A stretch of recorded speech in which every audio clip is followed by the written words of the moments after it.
Comme la plupart d'entre nous le savent, ce qui se passe en Palestine, quelle est la position des musulmans dans cette situation? Premièrement, nous devons réaliser en tant que musulmans qu'aujourd'hui, il y a 5 211 000 Palestiniens, dont plus de 2 millions se trouvent dans la bande de Gaza.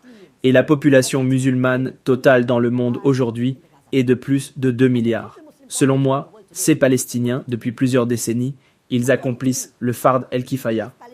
Ils protègent le troisième lieu, le plus saint de l'islam. Ils protègent la mosquée Al-Aqsa. Ce qu'ils font est un Fard el-Kifaya. C'est le devoir de chaque musulman. Si ce n'était pas le cas, ce serait notre devoir de le protéger. Donc ce qu'ils font, c'est qu'ils risquent leur vie. Les Palestiniens, ils accomplissent le Fard el-Kifaya au nom de la Oumma musulmane. Aujourd'hui, la Oumma musulmane représente plus de 25% de la population mondiale. Il y a plus de 7,8 milliards d'êtres humains dans le monde aujourd'hui, dont plus de 2 milliards sont musulmans. Plus de 25% sont musulmans. Et c'est une honte que tous les musulmans, plus de 25% de la population mondiale réunie, nous ne puissions pas protéger la mosquée Al-Aqsa. Donc, premièrement, ces Palestiniens accomplissent le Fard el-Kifaya en protégeant la troisième mosquée la plus sainte, le troisième lieu le plus saint de l'islam. Que devraient faire les musulmans? Le temps ne me permettra pas de parler longuement. Je vais juste mentionner quelque chose. Je vais juste mentionner quelques points importants brièvement. Je vais mentionner 13 points brièvement sur ceux que les musulmans devraient faire, dont les 7 premiers, tous les musulmans peuvent les faire et devraient les faire.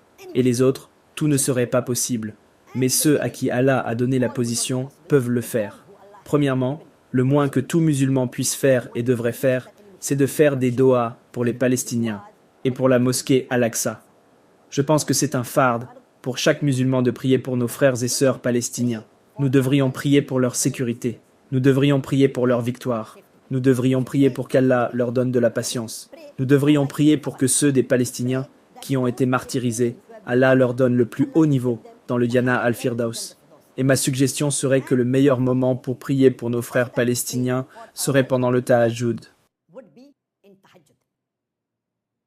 Parce qu'Allah exalté soit-il descend dans le dernier tiers de la nuit. Et si vous faites des doas en sujoud, dans la prière de Tahajjud, ce serait le meilleur moment. Ceux d'entre nous, les musulmans, qui se lèvent régulièrement pour le Tahajjud, ils devraient prier. Et ceux qui n'ont pas l'habitude de se lever, au moins cela peut être une excuse ou une initiative pour que vous vous assuriez de vous lever dans le dernier tiers de la nuit et de prier la prière de Tahajjud à Allah exalté soit-il. Et dans cette prière, en sujoud, vous faites des doas pour nos frères et sœurs palestiniens, pour leur sécurité, leur protection, leur patience, leur victoire, pour accorder le Jannah à ceux qui ont été martyrisés. Vous ne savez jamais que grâce à cela, demain cela pourrait devenir votre habitude de vous lever pour la prière de Tahajjud chaque nuit.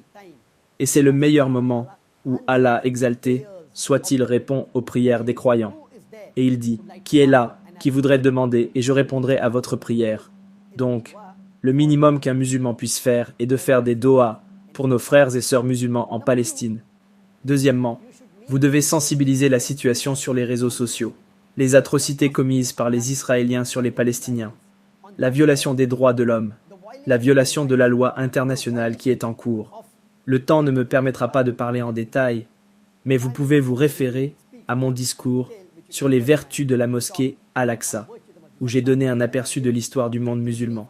Comment les Palestiniens étaient initialement là, comment les Juifs sont venus, et raconter la situation d'aujourd'hui. Le temps ne me le permettra pas, mais nous devrions faire connaître sur nos réseaux sociaux, que ce soit sur Facebook, sur Instagram, sur Twitter, sur WhatsApp. Nous devrions sensibiliser le monde aux atrocités commises par les Israéliens sur les Palestiniens innocents. Troisièmement, nous devrions diffuser de la documentation, que ce soit des brochures, des livres électroniques, sur cette question afin que le monde soit au courant de ce qui se passe en Palestine. Quatrièmement, nous devrions faire de la publicité, que ce soit sur des panneaux d'affichage, sur des bâtiments, des panneaux publicitaires, que ce soit sur des bus, dans différents lieux, afin de sensibiliser les gens dans vos communautés locales, dans votre ville, dans votre pays, aux atrocités commises sur nos frères et sœurs palestiniens par les forces israéliennes. Cinquièmement, il devrait y avoir des manifestations pacifiques dans le monde entier par les musulmans. Mais veillez à ce que ces manifestations soient pacifiques. Et assurez-vous que si vous vivez dans un pays non musulman, vous respectez la loi du pays. Prenez les permissions nécessaires. Organisez des manifestations. Assurez-vous de remettre un mémorandum à la haute commission israélienne ou à l'ambassade, si elle existe dans le pays, si vous vivez dans un pays non musulman. Sixièmement, nous, les musulmans, dans le monde entier, devrions boycotter tous les produits israéliens.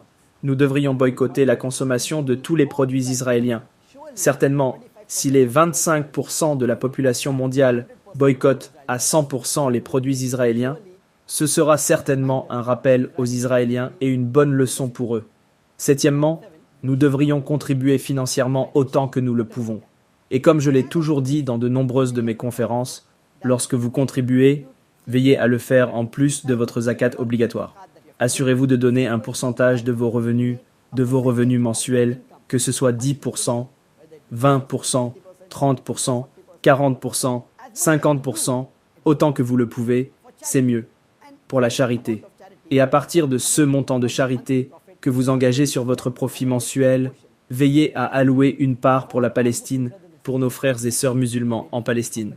Peut-être pour la construction d'écoles, peut-être pour la construction de leurs maisons, peut-être pour la nourriture, pour diverses causes. Nous devrions nous assurer de contribuer autant que nous le pouvons. Et Allah exalté soit-il ne regarde pas le montant, il regarde quel pourcentage de donations vous avez donné à partir des bénédictions qu'Allah vous a données. Et j'ai dit cela auparavant, qu'une personne qui gagne $1000 par mois, si elle donne $100, elle recevra plus de récompenses qu'une personne qui gagne $1 milliard et qui ne donne qu'1 million de dollars. Parce qu'1 million de dollars sur $1 milliard est de 0,1%, alors que $100 sur $1000 représente 10%. Donc, la personne qui gagne seulement $1000 et qui donne $100 obtiendra 100 fois plus de thawab, plus de bénédictions, comparé à une personne qui gagne $1 milliard et qui ne donne qu'1 million de dollars. Donc Allah regardera le pourcentage de ceux que vous donnez, pas le montant. Alors faisons l'engagement de donner un pourcentage de nos revenus, pour la cause d'Allah exalté soit-il, et à partir de cela, allouons une part pour les Palestiniens. Huitièmement, ces 7 premiers points que j'ai mentionnés, chaque musulman peut les faire. Chaque musulman ordinaire peut faire cela. Et il devrait le faire. C'est le minimum que nous puissions faire pour la cause de nos frères et sœurs musulmans en Palestine. Les points restants, certains peuvent les faire, quelques-uns peuvent les faire, une poignée peut les faire, selon les capacités qu'Allah leur a données. Le point numéro 8 est que tous ceux qui ont des contacts dans les médias traditionnels, ou qui sont influents, ou qui possèdent des médias traditionnels, doivent veiller à condamner les atrocités commises par les Israéliens en Palestine, dans les médias traditionnels. Par exemple, parce que nous avons le contrôle sur Peace TV, et alhamdoulilah, comme vous le savez peut-être, Peace TV a une portée de 150 à 200 millions de téléspectateurs. À ce moment précis, je suis sûr que des dizaines de millions de personnes dans le monde entier regardent ce programme. Ils regardent sur Facebook, sur YouTube, et plusieurs millions de plus regardent sur les réseaux sociaux. Nous devons veiller à ce que, quelles que soient les capacités qu'Allah vous a données, cela soit publié dans les médias traditionnels. Le point numéro 9, nous devons veiller à avoir des organisations spécialisées, expertes en droit, afin de pouvoir déposer des plaintes devant la Cour internationale de justice contre Israël. Le point numéro 10, il doit y avoir des protestations diplomatiques. Veillez à ce que les musulmans protestent au niveau diplomatique, auprès des autorités. Et s'il y a des ambassades ou des consulats dans le pays, veillez à ce qu'ils remettent une lettre à l'ambassadeur contre les atrocités commises par le gouvernement israélien sur les Palestiniens. Numéro 11. Si les musulmans peuvent se rassembler et avoir un boycott commercial avec Israël, un boycott commercial total, veillez à que tous les musulmans du monde, non seulement individuellement, boycottent les produits, mais que tous les pays musulmans aujourd'hui, il y a 57 pays à majorité musulmane dans le monde, aient un boycott commercial et ne traitent en aucune manière avec des produits israéliens, ni de manière diplomatique avec Israël. Numéro 12, nous devons rompre les relations diplomatiques. Et alhamdoulilah, la majorité des pays à majorité musulmane dans le monde ont déjà rompu leurs relations diplomatiques avec Israël. Malheureusement, il y a certains pays musulmans qui sont à majorité musulmane, mais qui continuent ou ont commencé à avoir des relations diplomatiques. Comment pouvons-nous joindre les mains avec les tueurs des Palestiniens innocents? Et tuer un être humain innocent est le deuxième péché majeur en islam. Après le shirk, le deuxième péché majeur est de tuer des êtres humains innocents. Et surtout si c'est un musulman. Et notre bien-aimé prophète a dit, il y a divers hadiths, que la vie d'un croyant est plus sacrée que la Kaaba. Et imaginez, des centaines de musulmans palestiniens sont tués, et que faisons-nous? Comment pouvons-nous joindre les mains avec les ennemis? Ils ne sont pas seulement des musulmans, ils sont des musulmans palestiniens, qui accomplissent le Fard el-Kifaya au nom de la Oumma musulmane. Comment pouvons-nous devenir amis avec les tueurs des musulmans en Palestine? Nous devons rompre toutes les relations diplomatiques. Et je demanderai à tous les 57 pays à majorité musulmane dans le monde d'adopter une loi stipulant que quiconque soutient Israël, en réalité ou sur les réseaux sociaux, devrait être emprisonné. Si ce n'est pas pour 10 ans, alors au moins pour 5 ans. Assurez-vous qu'il soit emprisonné.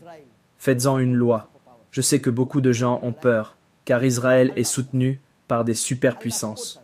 Nous oublions que nous avons Allah avec nous. Allah nous soutient. Et Allah est toujours avec les croyants. Malheureusement, le hadith du prophète dit qu'un temps viendra où les musulmans seront nombreux, mais ils seront dans la même position que l'écume. Ils seront nombreux, mais impuissants. Ils seront comme de l'écume. Les chiffres sont élevés. Le 13e point est que tous les musulmans du monde devraient s'unir. Tous les pays du monde devraient s'unir. Et comme Allah le dit dans le Grand Coran, dans Surat Al-Imran, chapitre 3, verset 103, Allah dit « Et cramponnez-vous tous ensemble au câble d'Allah ». C'est le glorieux Coran et les hadiths. Et nous ne devons pas être divisés. Les musulmans devraient être unis. Le facteur d'union numéro 1 pour les musulmans est le glorieux Coran et les hadiths authentiques. Aujourd'hui, le scénario que nous avons, un autre point important pour tous les musulmans du monde pour s'unir, peu importe à quelle pensée vous appartenez, à quelle école vous appartenez, de quel pays vous êtes, est la cause palestinienne. Parce que la mosquée Al-Aqsa est importante pour chaque musulman dans le monde, que vous viviez en Arabie Saoudite, en Malaisie, en Inde, au Pakistan, en Turquie, n'importe où, la mosquée Al-Aqsa est très importante pour chaque musulman. Si cette cause de la question palestinienne, où ils sont tués sans pitié dans cette guerre, des Palestiniens innocents ont été tués, des civils ont été ciblés, des bâtiments civils ont été ciblés par des avions de chasse, par des bombes. Et que fait le monde? Oui, il y a eu des cris, il y a eu des objections, mais je pense que cela devrait être beaucoup plus. Et alhamdoulilah, vous trouvez que de nombreux pays soutiennent, mais nous ne serons efficaces que si nous nous unissons. Si tous les pays musulmans s'unissent et que nous nous tenons unis pour nos frères et sœurs innocents en Palestine, et que nous prions pour eux, Inch'Allah, nous serons plus efficaces. Peu importe, Allah exalté soit-il nous teste. Il n'a pas besoin de vous et moi, il se suffit à lui-même. Et Allah promet dans le Coran qu'il enseignera sûrement une leçon aux oppresseurs. Allah dit aussi dans le Coran qu'il leur donne une corde pour aller et venir. Il leur donne juste du temps. Allah n'a pas besoin de vous et moi, mais pourquoi ne pas saisir l'occasion tant qu'elle se présente? Pourquoi ne pas soutenir, comme notre bien-aimé prophète l'a dit, que tous les musulmans sont comme un seul corps? Si quelque chose arrive à une partie, tout le corps est en fièvre. Donc je demande à nos frères et sœurs musulmans dans le monde entier de mettre en œuvre les quelques suggestions que j'ai données et de veiller à ce que nous prions Allah exalté soit-il. Et je prie Allah exalté soit-il qu'il garde nos musulmans palestiniens en sécurité, qu'il leur donne de la patience, qu'il leur donne la victoire, qu'il accorde le plus haut niveau du Jannah al-Firdaus aux martyrs de Palestine. Et nous aimerions remercier du fond du cœur chaque musulman. Je remercie au nom de la Oumma musulmane les Palestiniens pour accomplir le Fard el-Kifaya, pour protéger le troisième lieu le plus saint des musulmans. Nous vous remercions et nous prions Allah, exalté soit-il, qu'il vous récompense, qu'il récompense tous les Palestiniens, Inch'Allah, avec le Jannah al-Firdaus.